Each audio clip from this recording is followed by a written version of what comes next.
I wanted to talk about housing affordability. I talked to a couple of people this week and they were just aghast and how are houses so expensive and what's going on. We haven't got to this point overnight. It has become a compounded issue over the last 10 years. We've had positive growth in our population. So families have been formed, people are having babies, people are immigrating, students are coming here to university, and we just haven't built enough homes. Development has become super political, like hyper polarizing, hyper political. A great example in our area here is the Glen Abbey Golf Course in Oakville.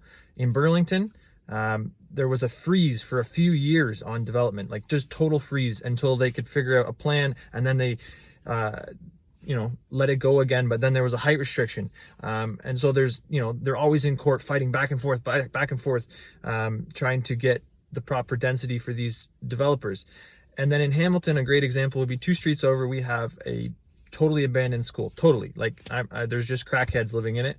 And I brought a proposal to the city of Hamilton, and said, hey, we have a developer, they want to do a respectful development, and they just said, no, absolutely not, we're not interested in developing that land. We're going to make it a park eventually, but right now it's just sitting vacant, and there's, I don't know, because of some construction work there, I guess.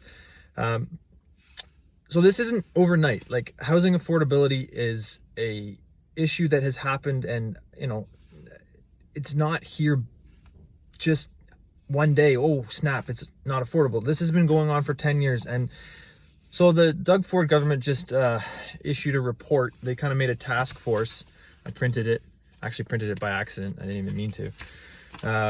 I was just going to print the first page, and then my printer was just going crazy. Anyway, so they printed this report, Ontario Housing Affordability Task Force, which is good. I mean, housing is becoming hardcore unaffordable if it isn't already unaffordable. And a lot of the suggestions are good. But part of it is you have to let development happen. You can't, hyper polarize and hyper politicize development locally. And they talk about that in the report in here in quite detail. There's this thing called NIMBYISM, not in my backyard. So, let development happen somewhere, but just nowhere near my city. And we see that with all of these organizations who are trying to freeze and trying to not expand the city boundaries. Save our farmland, freeze the boundaries. There's a couple of them in Hamilton. I know Burlington is very against expanding the city boundaries also. I'm pretty sure Oakville is too. But housing affordability, if you have a increasing population, and we've seen that over COVID, people are still getting married, they're still having children, people are still coming to Canada, people are still coming here to be students or to start a new life, or for whatever reason. Canada's a great country, and we love it. I love it. It's amazing. So you have to address that with appropriate amount of building permits. You can't just expect it to happen overnight. There's no silver bullet that you can just push the button and housing will be all of a sudden affordable. It doesn't work like that.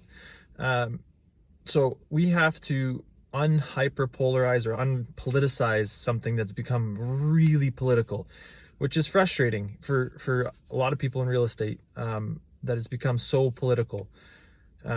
Because listen, if you want your country to grow, you have to build houses. I mean, that's not political, but this has become hardcore political. So read the report. It's really good. It's on the Ontario government's website. I know that all of the big city mayors in the GTA just issued a statement in response to it. And you can read that too online. It's pretty interesting. Anyway, have a great day.